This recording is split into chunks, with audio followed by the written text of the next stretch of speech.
नमस्कार, श्यामप्रिया किचनमध्ये आपलं स्वागत आहे।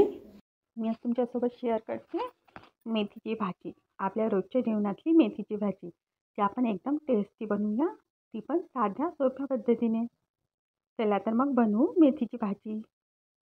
मेथीची भाजी बनवण्यासाठी मी एक जुडी मेथीची पेंडी निवडून घेतलेली आहे। त्याच्यात मी फक्त पानं न घेता याच्यासोबत कोवळ्या काड्याही घेतलेल्या आहेत। तर पहिला आपण ही मेथीची भाजी धुवून घेऊ। त्यासाठी आपण याच्यामध्ये टाकून घेऊ अर्धा चम्मच मीठ। मिठामध्ये भाजी धुतल्यामुळे भाजी आपली स्वच्छ होते आणि भाजीवरती केमिकलची फवारणी वगैरे केली असल्यास ती निघून जाते। त्यामुळे भाजी मिठाच्या पाण्यात धुवून घ्यायची आहे। ही भाजी आपण मिठाच्या पाण्यात ठेवूया 5 मिनिट आणि नंतर एका पाण्याने किंवा 2 पाण्याने धुवून घ्यायची आहे।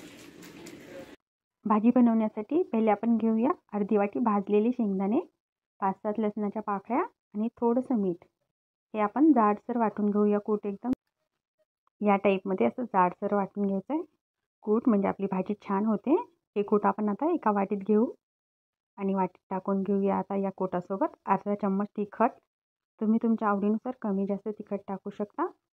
पाव चम्मच हळदी टाकून घेऊ याच्यामध्ये आणि थोडंसं मीठ, कारण आपण कूट बनवताना पण मीठ टाकून घेतलेलं आहे, त्यामुळे थोडंसंच मीठ टाकून घ्यायचं आहे। आणि आपण आता कढई गॅसवर ठेवू आणि या कढईत घेते मी 2 चम्मच तेल। तुम्हाला पाहिजे असल्यास तुम्ही जास्त किंवा कमीही घेऊ शकता तेल। भाजी मी मिठाच्या पाण्यातून काढून परत 1-2 वेळेस धुवून घेतलेली आहे। तेल व्यवस्थित गरम झाले, आपण टाकून घेऊ याच्यामध्ये अर्धा चम्मच जिरे। जिरे तडतडले की आपण याच्यामध्ये टाकून घेऊ आता आपण तयार केलेलं हे वाटण, चटणी, हळदी सगळं मिक्स एकदाच टाकून घेऊ। याला फ्राय करून घेऊ तेलात व्यवस्थित। अशी भाजी खूप छान लागते, तुम्ही नक्की एकदा ट्राय करा।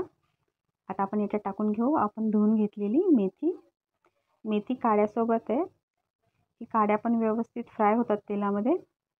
आपण कोवळ्याच काड्या घेतलेल्या आहेत, तर भाजी टेस्टी लागते काड्यांमुळेही। तुम्ही पण नक्की ट्राय करा अशी एकदा भाजी, तुम्हाला नक्कीच आवडेल।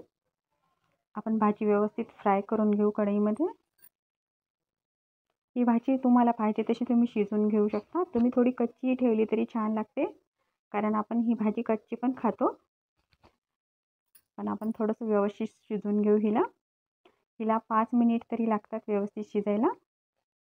आपण सगळं मिक्स करून घेऊ। आपण भाजी व्यवस्थित फ्राय करून घेतली आहे, एकदम सगळं मिक्स झाले कूट वगैरे याच्यामध्ये। आता आपण हिला झाकून ठेवू 3 ते 4 मिनिट झाकून शिजवली की व्यवस्थित होते ही। हे पहा आपली भाजी व्यवस्थित शिजली गेली आहे, एकदम छान शिजली आहे। लहान मुलांना ही भाजी खूप आवडते, तुम्ही टिफिनला पण देऊ शकता पटकन ही भाजी करून। 5 ते 7 मिनिटात बनली जाते ही भाजी, तुम्ही पण नक्की ट्राय करा अशी भाजी। आपली भाजी छान तयार झाली आहे। आता हिला आपण काढून घेऊ। तुम्हाला आजची रेसिपी कशी वाटली? तुम्हाला जर आवडली असेल तर नक्कीच लाईक, शेअर आणि सबस्क्राईब करा। भेटूया पुढच्या रेसिपीसोबत।